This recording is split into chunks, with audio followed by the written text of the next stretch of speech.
Om Shanti. Good morning. 14 सितंबर 2023 आज सद्गुरुवार है। आज की मुरली में प्यारे बाबा ने हम बच्चों से कहा है कि बच्चे याद को सहज करने के लिए बाबा को अलग अलग रूप से याद करो। कभी बाप के रूप में, कभी टीचर के रूप में, तो कभी सद्गुरु के रूप में। ये 3 संबंध मुख्य गाए हुए हैं और बाकी तो जो संबंध है दोस्त के रूप में, बच्चे के रूप में, सखा के रूप में, साजन के रूप में, अलग अलग रूप से हम याद कर सकते हैं याद को सहज बनाने के लिए। और बाबा ने ये भी कहा है कि तुम बच्चों को हर एक को ये बताना है, ढिंढोरा पिटवाना है कि स्वर्ग का जो रचयिता है वो स्वयं आए हुए हैं और राजयोग सिखा रहे हैं, स्वर्ग की स्थापना कर रहे हैं। तो ये सबको संदेश जरूर देना है। अभी हम सुनते हैं प्यारे बाबा के मधुर महावाक्य, ईश्वरीय महावाक्य, मीठी मुरली। आज बाबा कहते हैं, मीठे बच्चे, याद के अभ्यास को सहज बनाने के लिए बाप को कभी बाप रूप में, कभी टीचर रूप में, तो कभी सद्गुरु रूप में याद करो। आज की मुरली में प्रश्न है, तुम बच्चों को अभी सारे विश्व में कौन सा ढिंढोरा पिटवाना है? उत्तर है, अब ढिंढोरा पिटवाओ कि सुख की दुनिया, स्वर्ग का रचयिता स्वयं राजयोग सिखलाने आया हुआ है। वह बच्चों के लिए हथेली पर बहिश्त लेकर आया है, इसलिए राजयोग सीखो। बाप स्वयं कहते, बच्चे अब तुम्हारे 84 जन्म पूरे हुए हैं, तुम्हें मेरे साथ घर चलना है, इसलिए देह का भान छोड़ अशरीरी बनो, दैवी गुण धारण करो तो दैवी दुनिया में चले जाएंगे। मुरली में गीत बजा है, कौन आया मेरे मन के द्वारे। ओम शांति। मीठे मीठे बच्चों ने गीत सुना कि अभी हमारी बुद्धि में किसकी याद आई है? सबकी बुद्धि में है कि पतित पावन एक बाप है। अंग्रेजी में उनको लिबरेटर कहते हैं। लिबरेट करते हैं दुख से, दुख हरता सुख करता है। यह कोई मनुष्य व देवता का नाम नहीं है, यह है ही एक पतित पावन बाप की महिमा। पतित पावन सद्गति दाता गॉड फादर को कहते हैं। मनुष्य की यह महिमा हो न सके। लक्ष्मी नारायण को, ब्रह्मा विष्णु शंकर को पतित पावन नहीं कह सकते। पतित पावन ऊंच ते ऊंच एक ही है। परम पिता परमात्मा ऊंचा उनका नाम भी है, तो ऊंचा उनका ठाव अर्थात रहने का स्थान भी है। तुमको निश्चय है कि यह हमारा बाबा है। शिव को ही बाबा कहते हैं। शिव ही निराकार है। शिव का चित्र अलग, शंकर का चित्र अलग है। वह शिव बाप शिक्षक सतगुरु हैं। आज सद्गुरुवार है। तुम्हारा तो सद्गुरुवार रोज है। सतगुरु रोज तुमको पढ़ाते हैं और वह तुम्हारा बाप भी है, यह तो निश्चय होना चाहिए ना। उनको सर्वव्यापी नहीं कहेंगे। तुम्हारी बुद्धि में है पतित पावन परम पिता परमात्मा हमको राजयोग सिखलाते हैं। वह ज्ञान का सागर है, यह तो बुद्धि में निश्चय रहना चाहिए। यह एक ही बाप है जिसको कोई भी रूप में याद करो। बुद्धि ऊपर निराकार तरफ चली जाती है। कोई आकार व साकार नहीं है। आत्माओं को परम पिता परमात्मा से अब काम पड़ा है, परंतु जानते नहीं हैं। गाते हैं कि वह ज्ञान का सागर है। तो ज्ञान का सागर माना जो ज्ञान सुनाकर सद्गति करे। लक्ष्मी नारायण को यह ज्ञान नहीं है। ज्ञान वह जो ज्ञान सागर से मिले। इसलिए शास्त्रों में भी ज्ञान नहीं है। ज्ञान सागर को ही मनुष्य सृष्टि का बीज रूप कहते हैं। बाप क्रिएटर है, वह है बेहद का बाप और सब है हद के बाप। अब बेहद के बाप को सब याद करते हैं, जो बापों का बाप, पतियों का पति, गुरुओं का भी गुरु है। सब उनको याद करते हैं, साधना करते हैं। आजकल चित्रों के आगे, राम के आगे, शंकर के आगे लिंग रखते हैं। है निराकार, ऊंच ते ऊंच है, वो लिबरेट करते हैं। अभी तो सब आत्माएं पतित है। 5000 वर्ष पहले जब आदि सनातन देवी देवताओं का राज्य था तो उस समय एक ही राज्य था, सुखधाम था, पवित्रता सुख शांति सब थी। उसका नाम ही है स्वर्ग, हेविन। हेविन को सूक्ष्म वतन व मूल वतन नहीं कहेंगे। हेविन के अगेंस्ट है हेल, यह बुद्धि में रखना है। एक बेहद के बाप को ही याद करना है, उनसे स्वर्ग का वर्षा मिलता है। सतगुरु राजयोग सिखलाते हैं, पावन दुनिया में ले जाते हैं। एक की कितनी महिमा है, लक्ष्मी नारायण को यह महिमा नहीं दे सकते। एक ही निराकार बाप है, आत्माएं भी निराकार है, जब शरीर से अलग है। बाप कहते हैं तुम अपना शरीर लेकर पार्ट बजाते हो, तुम कितने जन्म पार्ट बजाते हो यह भी जानते हो। ब्रह्मा का भी चोला है, सूक्ष्म वतन में भी चोला है, शरीर तो है ना, कहेंगे उनमें भी आत्मा है। ब्रह्मा विष्णु शंकर को भी सूक्ष्म शरीर है। मुझे कहते हैं निराकार। बच्चों को समझाया है, कोई को भी बोलो तुमको दो बाप है, तुम्हारे बाप को भी दो बाप है। सब उस बेहद के बाप को याद करते हैं। लौकिक बाप तो अनेक है, यह बेहद का बाप तो एक ही है। बाप भूल जाए तो टीचर याद पड़े, टीचर भूल जाए तो सतगुरु याद पड़े। तो बाप समझाते भारत अभी पतित है, पहले पावन था तो इतनी आत्माएं कहाँ निवास करती होंगी। मुक्ति धाम वानप्रस्थ अवस्था में, अर्थात वाणी से परे। मनुष्य बूढ़े होते हैं तो वाणी से परे जाने के लिए गुरु की शरण लेते हैं कि हमको निर्वाण धाम पहुँचावे, परंतु वह पहुँचा नहीं सकते। झाड़ को तो बढ़ना ही है। मुख्य पाठ है भारत का, उनमें भी जो आदि सनातन देवी देवता धर्म के हैं वह 84 जन्म लेते हैं। आत्मा परमात्मा अलग रहे बहुकाल, तो हिसाब करना चाहिए ना। बहुकाल अर्थात जो पहले पहले इस सृष्टि पर पार्ट बचाने आते हैं, बरोबर 84 जन्म उनके ही है। 84 का चक्र ही कहते हैं, 84 लाख का चक्र नहीं कहते। तुम बच्चों को 84 का चक्र समझाया गया है, आगे नहीं जानते थे। इनसे पूछेंगे तो इनकी आत्मा भी जानती है ना। दो आत्माओं का राज भी समझाया है। दूसरी आत्मा प्रवेश कर सकती है, अशुद्ध आत्मा का भी प्रवेश हो सकता है, तो परमात्मा भी आ सकते हैं। बाकी कहते हैं मैं निराकार न आऊँ तो राजयोग कैसे सिखलाऊँ, मुझे ही ज्ञान सागर कहते हैं। मनुष्य स्वर्ग की स्थापना तो नहीं करेंगे ना। बाप को ही कहा जाता है हेविनली गॉड फादर। वैकुंठ की राजधानी है, एक तो नहीं है ना। श्री कृष्ण है नंबर 1 प्रिंस, सतो प्रधान। सतो प्रधान को ही महात्मा कहा जाता है। अकेले को कुमार कुमारी कहा जाता है। कुमारी का मान बहुत होता है। सगाई हो गई फिर भल पवित्र रहते हैं, फिर भी युगल तो हो गए ना। फिर कुमारी का नाम बदल जाता है, फिर माता पिता बन जाते हैं।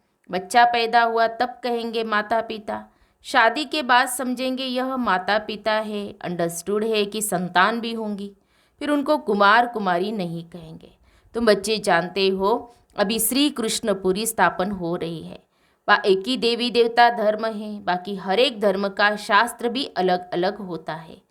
कहते हैं फलाने का धर्म शास्त्र यह है, हम फलाने धर्म अथवा मठ में जाते हैं, आत्माओं को आकर अपना पार्ट बचाना है। कोई से पूछो गुरु नानक फिर कब आएगा, वो तो कह देते ज्योति ज्योत समाया। तो क्या उनको फिर आना नहीं है? सृष्टि चक्र कैसे रिपीट होगा? गुरु नानक की जब सोल आई तो उनके पिछाड़ी सिख धर्म वाले आते जाते हैं। अभी तो देखो कितने हो गए हैं, फिर भी रिपीट करेंगे ना। बताओ फिर कब आएंगे? तो बता नहीं सकेंगे। तुम कहेंगे ये तो 5000 वर्ष का चक्र है, गुरु नानक को 500 वर्ष हुए, फिर 4500 वर्ष के बाद आकर सिख धर्म स्थापन करेंगे। हम आदि सनातन देवी देवता धर्म स्थापन करते हैं, फिर और भी नंबरवार आकर धर्म स्थापन करेंगे। कोई कोई बच्चे कहते हमारी बुद्धि में इतना नहीं बैठता है। अच्छा, थोड़ी बात तो बैठती है ना। भक्तों का भगवान बाप एक ठहरा। कहा भी जाता है पाप आत्मा पुण्य आत्मा, परमात्मा तो किसको कहा नहीं जाता। ऐसे नहीं आत्मा जाकर परमात्मा बनेंगे। जैसे मिसाल देते हैं बुद्ध बुदा सागर में लीन हो जाएगा। कोई कहेंगे पार निर्वाण गया, जैसे बुद्ध के लिए कहते हैं, कोई फिर कहते ज्योति ज्योत समाया। अब राइट कौन?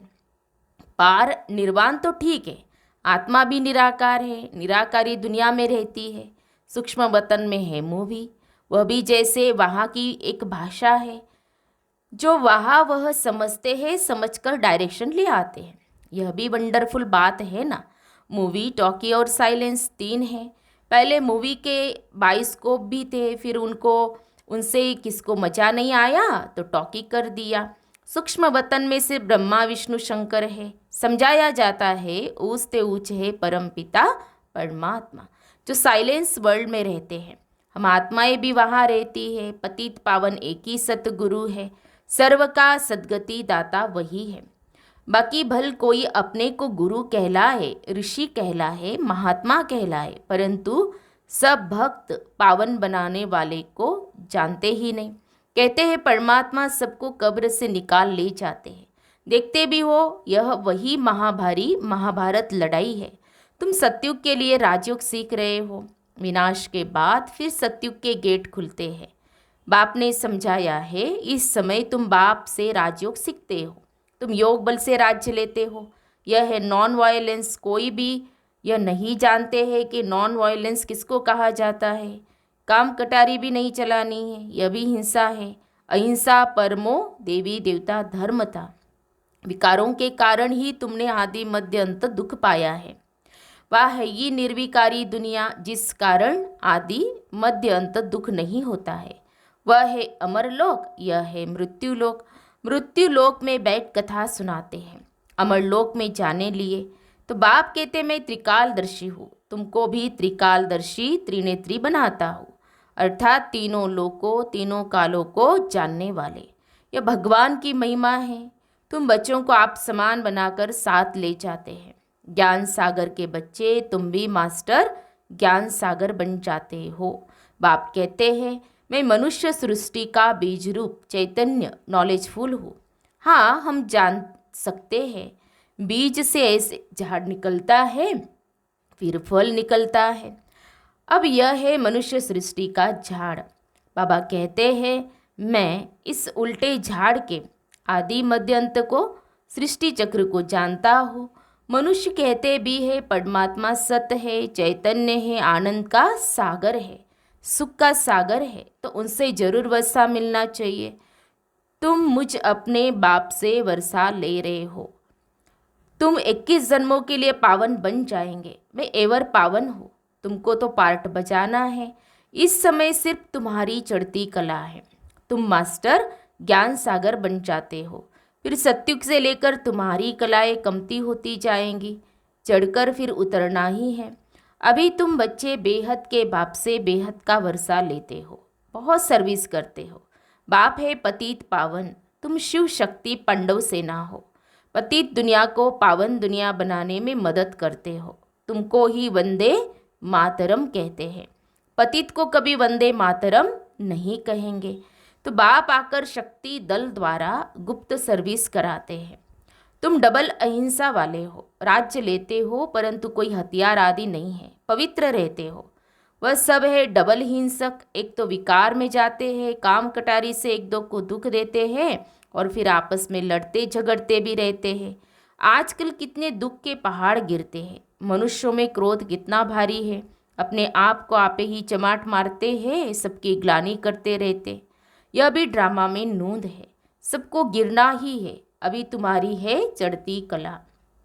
तुम ढिंडोरा पिटवाओ कि स्वर्ग का रचयिता राजयोग सिखलाने वाला वह भगवान आया हुआ है, वह हथेली पर बहिष्ठ ले आया है। श्री कृष्ण को हम भगवान नहीं कहेंगे, वह दैवी गुणों वाला मनुष्य है। ब्रह्मा विष्णु शंकर को देवता कहेंगे, उनको दैवी गुण वाले मनुष्य नहीं कहेंगे। दैवी गुण सत्युगी मनुष्यों में है, आसुरी गुण कलयुगी मनुष्यों में है। दैवी गुणवान और आसुरी गुणवान मनुष्य ही बनते हैं। तो बाप बैठ समझाते हैं, तुम बाप को क्यों भूलते हो? घड़ी घड़ी मुझे याद करो। तुम्हारे 84 जन्म पूरे हुए, अब मैं तुमको राजयोग सिखलाने आया हूँ। फिर भी तुम घड़ी घड़ी भूल जाते हो। दे अभिमान छोड़ अपने को अशरीरी समझो। अच्छा, माता पिता बाप दादा का मीठे मीठे सिखिल दे बच्चों प्रति याद प्यार और गुड मॉर्निंग। रूहानी बाप की रूहानी बच्चों को नमस्ते। हम रूहानी बच्चों की रूहानी बाप दादा को याद प्यार और नमस्ते नमस्ते। ओम शांति ओम शांति ओम शांति। गुड मॉर्निंग बाबा, शुक्रिया बाबा, थैंक्स बाबा, पद्मा पदम शुक्रिया बाबा आपका। धारणा के लिए मुख्य सार।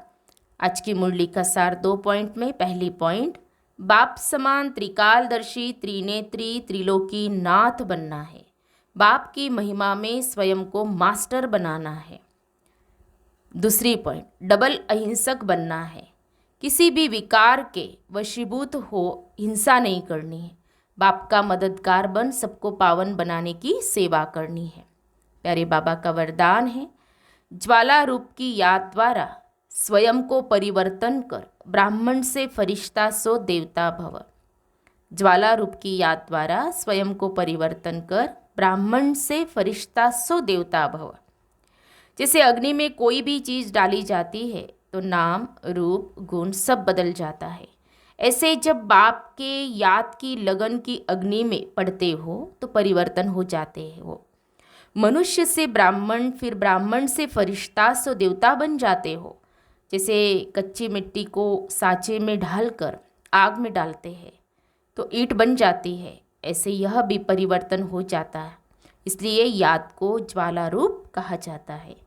स्लोगन है, शक्तिशाली आत्मा वह है जो जब चाहे तब शीतल स्वरूप और जब चाहे तब ज्वाला रूप धारण कर ले। शक्तिशाली आत्मा वह है जो जब चाहे तब शीतल स्वरूप और जब चाहे तब ज्वाला रूप धारण कर ले। तो हम सब ने सुने प्यारे बाबा के मधुर महावाक्य। तो आज प्यारे बाबा ने हम बच्चों को अटेंशन दिलाया है कि बच्चे याद कैसे करनी है, क्योंकि याद का महत्व है। याद को ज्वाला रूप बनाएंगे तो परिवर्तन होगा। जैसे बाबा ने कहा, मनुष्य से फिर ना ब्राह्मण बनते, ब्राह्मण से फिर फरिश्ता, फिर फरिश्ता से देवता, ये परिवर्तन हो जाता है। बहुत सुंदर उदाहरण भी बाबा ने दिया है। और शक्तिशाली आत्मा की निशानी बाबा ने बताई कि जब चाहे वो शीतल स्वरूप धारण कर ले, शक्ति रूप धारण कर ले। और बाबा का जो संदेश है वो हर एक आत्मा तक जरूर पहुंचाना है। अच्छा, ओम शांति। आज सद्गुरुवार है तो प्यारे बाबा को भोग भी लगेगा।